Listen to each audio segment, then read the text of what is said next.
Bilan de la journée du mardi 2 juillet. Donc là, il y avait l'inflation de l'Union européenne, un speech de Powell, un speech de Lagarde, donc ça c'était assez important. Donc si on se concentre sur les États-Unis, il y avait principalement le speech de Powell et le JOLT, donc earning, pas de earning. Donc là, en termes de grille, bon, la grille ici est assez simple. La clé ici, c'est l'EUCPI conforme aux attentes et Powell dovish à partir de là. Et 2 jours avec rebond BJP, donc c'est une phase d'accumulation, donc forte proba de hausse, donc il faut être concentré pour trader toute la journée. Là, en fait, c'est très simple. Alors, il y a pas besoin de faire quelque chose de complexe. Il y a une phase d'accumulation depuis la semaine dernière. Powell et Lagarde sont dovish. Là, c'est dans ces journées-là, là, faut se dire: «Là, je vais trader toute la journée», par contre.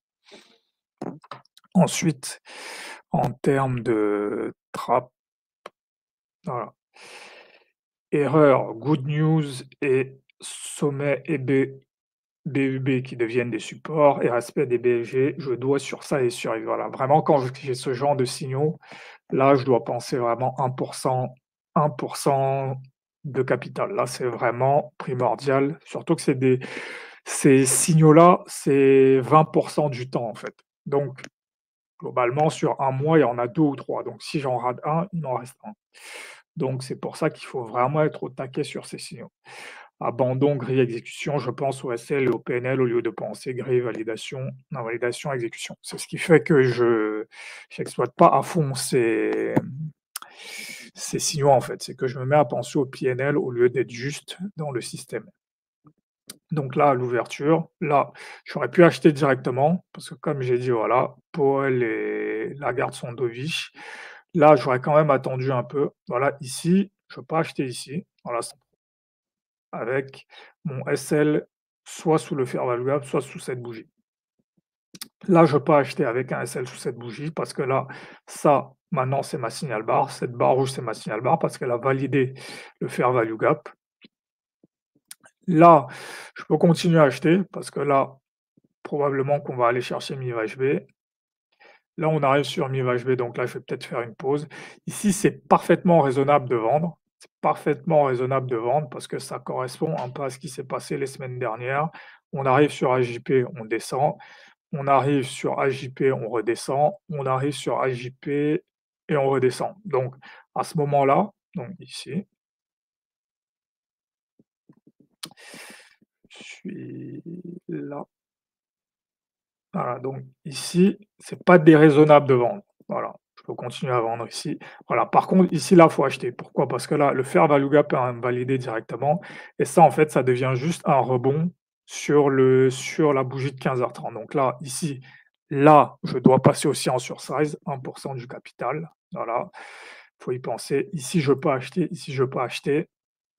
Là, je peux pas acheter. Je peux pas acheter ici, acheter ici, acheter ici, acheter ici, acheter ici, acheter ici, acheter ici. En fait, là, la seule difficulté, c'est que je vais commencer à me demander: «Est-ce que le prix va pas se retourner?» au lieu juste de prendre mon risque, en fait. Au lieu juste de dire: «OK, non, là, j'ai tous mes indices ici, voilà, en H1, j'ai un double bottom, j'ai un catalyste».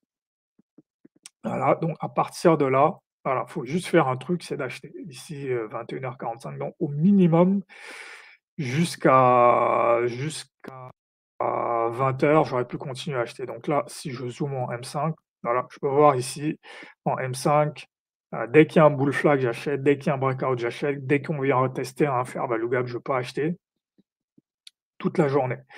En M1, voilà, pareil, toutes les microstructures vont être des zones d'achat. Donc je peux voir ici l'order block ici, dès qu'on revient dedans à 16h, ça devient une zone d'achat. Ici, l'order block, pareil, dès qu'on revient dedans, ça devient une zone d'achat. Ici, pareil, là, on revient une deuxième fois, donc là, c'est le rejet AJP, on revient chercher cette zone.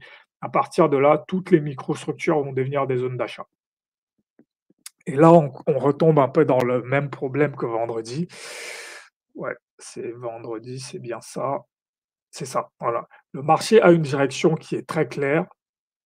Il faut juste faire un truc, c'est oublier les moments Les moments compliqués et juste acheter, acheter, acheter, acheter. Il y a rien d'autre en fait. Il y a rien d'autre à m'expliquer à moi-même. C'est juste, une fois que j'ai mes signaux, bah, là, on est dans le mode le plus easy du marché et donc faut juste acheter, acheter, acheter et même voilà, conserver jusqu'au lendemain. Voilà, c'est juste les 2 consignes pour ces moments-là. Voilà. Acheter tout ce qu'il est possible d'acheter avec, le en augmentant la taille des positions. C'est tout ce dont il y a à se rappeler quand ces journées-là se mettent à apparaître.